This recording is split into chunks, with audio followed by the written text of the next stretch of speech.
नमस्कार दोस्तों, स्वागत है आप सबका टेक्निकल्स में। शुरू करते हैं आज के डिफेंस समाचारों को।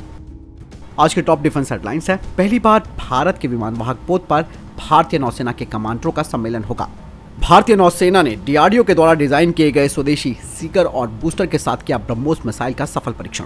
हिंदुस्तान एरोनॉटिक्स लिमिटेड जल्द ही तेजस मार्क 1A फाइटर जेट्स की डिलीवरी करेगा। मझगांव शिप बिल्डर तैयार करेगा भारतीय नौसेना के लिए स्वदेशी कन्वेंशनल पनडुब्बी को। बढ़ते हैं पहली अपडेट की तरफ।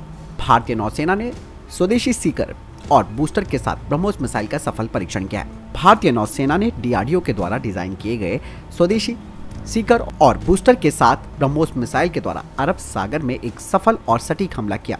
इस मिसाइल का परीक्षण Kolkata class guided missile destroyer worship से किया गया और ब्रह्मोस एरोस्पेस इस मिसाइल में स्वदेशी सामग्री के स्तर को लगातार बढ़ा रही है।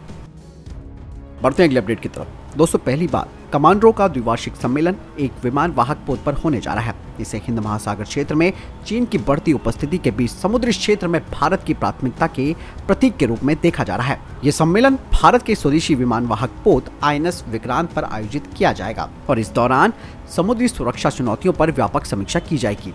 नौसेना के अधिकारियों ने कहा कि मौजूदा जियोपॉलिटिक्स स्थिति के मद्देनजर सम्मेलन का एक अपना महत्व होगा। यानी इस दौरान रक्षा मंत्री राजनाथ सिंह भी इस सम्मेलन में हिस्सा लेंगे। बढ़ते हैं अगली अपडेट की तरफ। केंद्रीय रिजर्व पुलिस बल यानी कि CRPF के एक अधिकारी ने कहा कि अगर अर्धसैनिक बल को कश्मीर में आतंकवाद रोधी अभियानों में भूमिका निभाने के लिए कहा जाता है तो इसके लिए पूरी तरीके से तैयार है। अधिकारी ने कहा कि पिछले 3 सालों में घाटी में सुरक्षा स्थिति में काफी सुधार हुआ है, लेकिन फोर्स सतर्कता बरतते हुए आपराधिक तत्वों पर नजर रख रही है। CRPF के महानिदेशक MS भाटिया ने कहा, CRPF के पास आतंकवाद रोधी किसी भी गतिविधि में प्रभावी ढंग से काम करने की दक्षता, क्षमता और प्रशिक्षण के अलावा तकनीक भी मौजूद है। आपको मैं बता दूं कि CRPF ने 2005 में कश्मीर में आतंकवाद रोधी अभियानों में सीमा सुरक्षा बल की जगह ले ली थी। यानी CRPF के महानिदेशक ने दावा किया कि हम ये दावा नहीं कर रहे हैं कि हमने उग्रवाद या आतंकवाद को पूरी तरीके से मिटा दिया है, लेकिन पहले जैसी स्थिति थी उसकी तुलना में अब आतंकवादी घटनाओं में कमी आई है। बढ़ते हैं नेक्स्ट अपडेट की तरफ। भारतीय नौसेना के प्रमुख R हरिकुमार जी ने कहा कि भारत ऐसा देश है जो क्षेत्र के सभी देशों की समृद्धि देखना चाहता है। उन्होंने कहा कि हिंद महासागर में 2008 से चाइना मौजूद है। उनके पास तभी से एक समुद्री डकैती विरोधी बल है। हम चीन की हर गतिविधियों पर नजर रखे हुए हैं। एडमिरल R हरिकुमार ने कहा कि जब कोई नई तकनीक विकसित की जाती है तो उसे काउंटर भी किया जाता है। हमने यूक्रेन जंग के दौरान देखा कि लड़ाई में जब भी कोई नई तकनीक आई उसका भी जवाब दिया गया। यही नहीं, उन्होंने बताया कि समुद्री क्षेत्र में चुनौती किसी भी वक्त आ सकती है और हमने नौसेना के लिए तकनीक विकसित करने के लिए 75 चुनौतियां भी दी थी और उत्पादों के लिए टेक्नोलॉजी विकसित करने के लिए 1100 से अधिक स्टार्टअप्स और MSMEs ने भी प्रस्ताव दिए हैं। बढ़ते हैं अगले अपडेट की तरफ। दोस्तों, HAL Tejas mark 1A fighter jet की डिलीवरी फरवरी 2024 से करने लगेगा, जिसमें कि 4 Tejas mark 1A fighter jets Indian air force में शामिल होंगे। लेकिन HAL का विचार है कि वो अब इसके प्रोडक्शन रेट को 16 यूनिट पर ईयर के हिसाब से बढ़ा देगा 2026 से। HAL का ये भी विचार है कि 2026 से वो काफी तेजी से डिलीवरी भी करेंगे ताकि 73 यानी कि 73 तेजस मार्क 1A फाइटर जेट 2029 से पहले इंडियन एयरफोर्स को मिल जाए और जो अतिरिक्त 50 तेजस मार्क 1A का ऑर्डर है वो उन्हें 2028 से मिले। हालांकि HAL कह तो बड़ी बड़ी बातें रहा है, लेकिन वो तो समय बताएगा कि ये लोग कितनी तेजी से फाइटर जेट्स को डिलीवर करते हैं। बढ़ते हैं अगली अपडेट की तरफ। दोस्तों, मझगांव शिप बिल्डर ने अपनी रिसर्च एंड डेवलपमेंट की जो गतिविधियां हैं उन्हें तेज कर लिया है ताकि वो स्वदेशी रूप से तैयार की जाने वाली पनडुब्बी के लिए कंपोनेंट्स और सिस्टम को बना सके। आपको मैं बताना चाहूंगा कि मझगांव शिप बिल्डर और इंडियन नेवी दोनों मिलकर पंप जेट प्रपल्जन को भी तैयार कर रही हैं न्यूक्लियर और नॉन न्यूक्लियर सबमरीन प्रोग्राम्स के लिए, और इसे आने वाले समय में 12 जो नेक्स्ट जनरेशन कन्वेंशनल सबमरीन्स है प्रोजेक्ट 76 के तहत उनमें लगाया जाएगा 2030 से।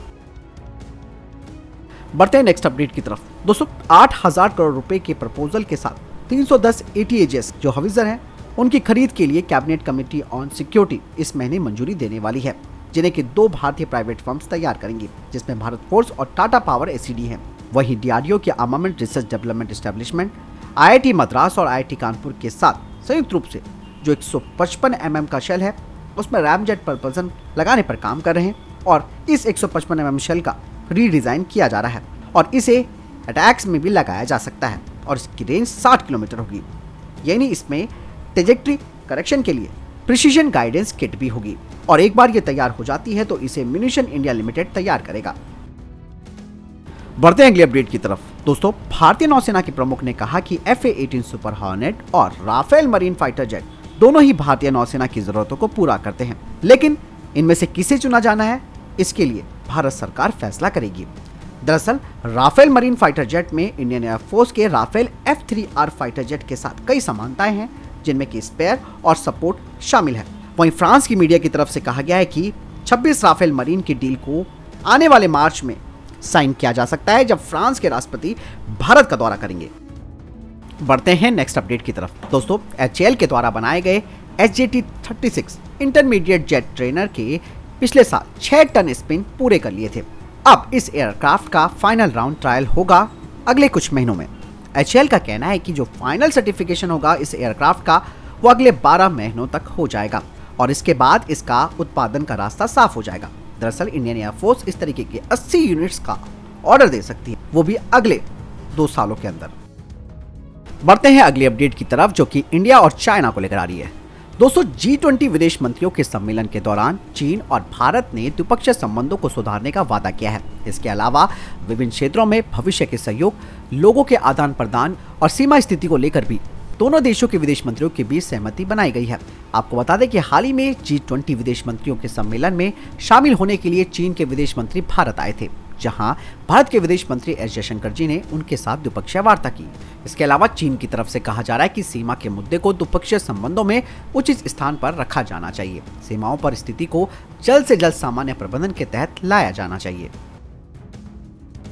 बढ़ते हैं अगले अपडेट की तरफ। दोस्तों, चाइना ने अपने रक्षा बजट को काफी बढ़ा दिया है। चीन ने अपने रक्षा बजट को 7.2% से बढ़ाकर 1550 अरब युआन तक कर दिया है, जो कि पिछले साल के मुकाबले काफी अधिक है। चाइना के सैन्य बजट में लगातार ये 8वीं वृद्धि है। चीन ने पिछले साल 7.1% की वृद्धि के साथ 1450 अरब युआन का बजट पेश किया था। इस साल ये खर्च बढ़कर 1550 अरब युआन तक हो गया है। हालांकि युआन के मुकाबले डॉलर की मजबूती को देखते हुए इस साल चीन का रक्षा खर्च करीबन 224 अरब डॉलर हो गया है, जो कि पिछले साल के 230 अरब डॉलर के मुकाबले कम है। हालांकि दोस्तों, चाइना का रक्षा बजट भारत से लगभग 3 गुना है। भारत ने 2023-2024 के लिए 72.6 अरब डॉलर का बजट पेश किया था और वहीं चाइना की बात करें तो वो अमेरिका की बराबरी करना चाहता है, इसीलिए वो अपने रक्षा बजट में लगातार वृद्धि कर रहा है। बढ़ते अगली अपडेट की तरफ, जो कि एहसान फरामोशी को लेकर आ रही है, जो कि तुर्की ने करके दिखाया है। ऑपरेशन दोस्त हमने चलाया। जब तुर्की में भयंकर भूकंप आया तो भारत ने अपनी NDRF की टीमें तुरंत वहां पर भेज दी और भारत पहला देश था जो तुर्की में पहुंचकर मदद करने वाला था।